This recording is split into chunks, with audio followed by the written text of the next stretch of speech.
जलवायु परिवर्तन और कृषि व्यवस्था। जलवायु परिवर्तन के कारण विविध क्षेत्र पर असर हो रहा है। हर क्षेत्र में संसाधनों की जरूरत बढ़ेगी। जलवायु परिवर्तन और जनसंख्या बढ़ोतरी के कारण कृषि क्षेत्र पर गहरा असर बना रहेगा।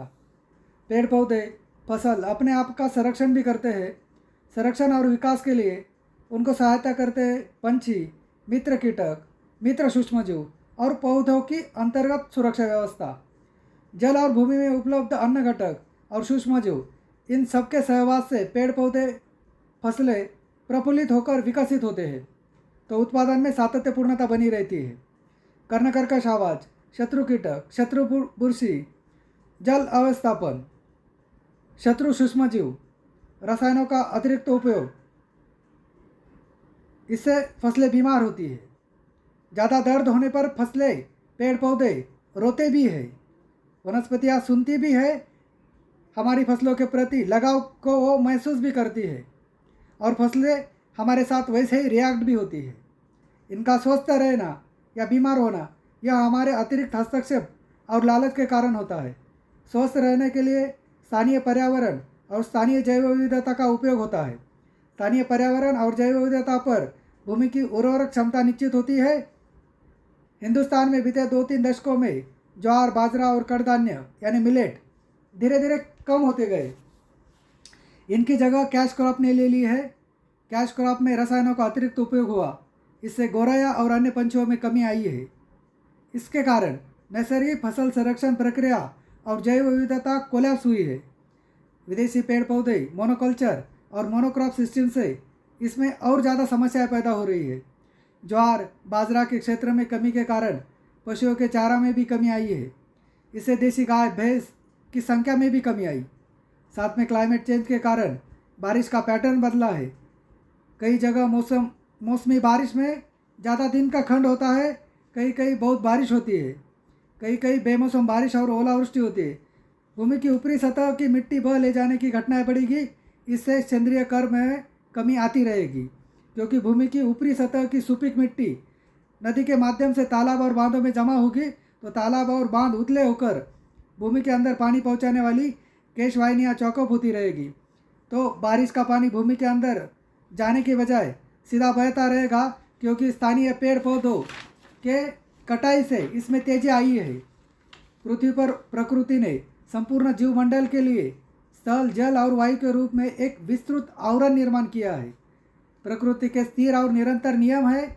ये स्थिर और निरंतर नियम जीवमंडल का पोषण और विकास करते हैं। पृथ्वी पर इंसान का जन्म हुआ और जब से इंसानी उत्क्रांति शुरू हुई, तब से इंसान निरंतर प्रकृति के नियमों के विरुद्ध कर्म कर रहा है।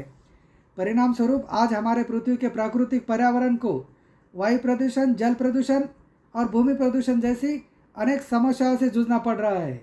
आखिर क्यों? इस पृथ्वी पर प्रकृति ने सजीवों का निर्माण किया है। पिछले 13 अरब साल पुराना ब्रह्मांड, जो आगे भी खरबों सालों तक मौजूद रहेगा, इसमें हमें केवल 70 से 100 साल तक जिएंगे, या हमारा जीवन केवल 70 से 100 साल तक है। यह हमारा जीवन इतना ही है। ये बहुत सूक्ष्म है। सब सजीवों के साथ इंसान के जीवन का क्या मकसद है? इंसान का जीवन पृथ्वी पर केवल पिछले 3 लाख सालों से फल फूल रहा है। इन 3 लाख सालों में हमारे पूर्वजों ने कई अलग अलग मान्यताओं के साथ जीवन जिया है। यह मान्यताएं थी धार्मिक, तार्किक और प्राकृतिक। इन मान्यताओं ने हमारे पूर्वजों के जीवन को अर्थ दिया, लेकिन 3 लाख सालों में जो हुआ नहीं, वह हम इंसानों ने पिछले 100 सालों में पृथ्वी की प्राकृतिक रचना बदल कर अतार्किक और अप्राकृतिक जीवन को जीने का जद्दोजहद की। इंसान ने इन एक बात समझनी चाहिए, यदि प्रकृति हमें निर्माण कर सकती है तो हमें मिटा भी सकती है। पृथ्वी पर जीवन है, यह प्रकृति का कोई मकसद है, क्योंकि यह संपूर्ण ब्रह्मांड चेतनामयी है। गॉड पार्टिकल की खोज ने ब्रह्मांड में चेतना की मौजूदगी को उजागर किया है। इस चेतना के द्वारा ही ब्रह्मांड हर जीव के कार्यों को देखता है।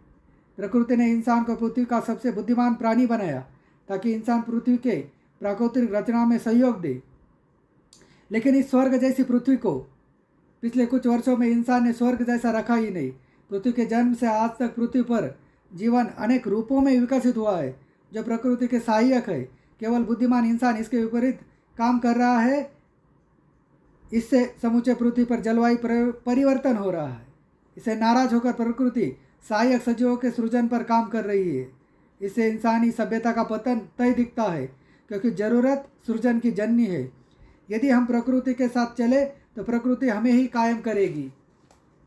जलवायु परिवर्तन के कारण पृथ्वी पर ग्लोबल वार्मिंग, ग्लोबल कूलिंग बराबर कृषि व्यवस्था पर असर, यह अव्यवस्था निर्माण हुई है।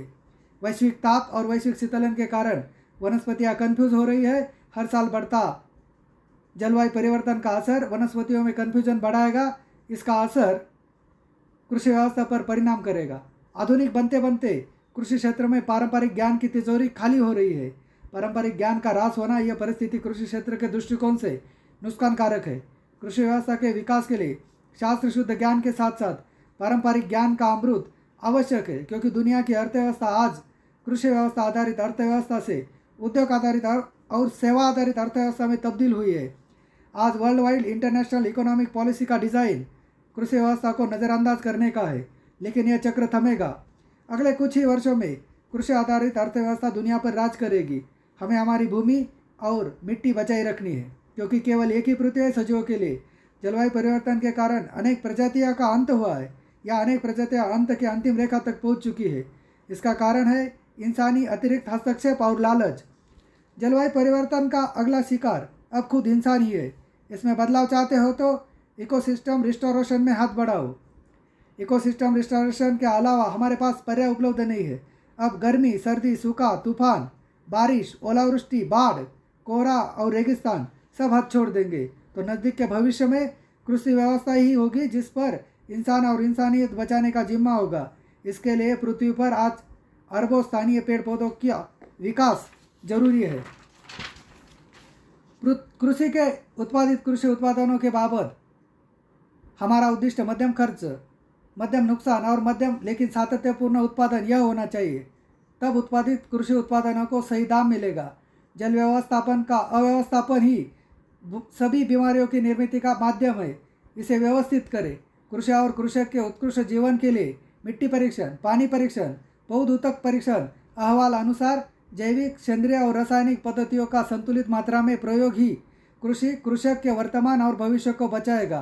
कृषि कृषक सुखी भवन्तु। यह सोमनाथ गांगुर्डे द्वारा लिखित जलवायु परिवर्तन और कृषि व्यवस्था इस किताब से साबार लिया है। Thank you.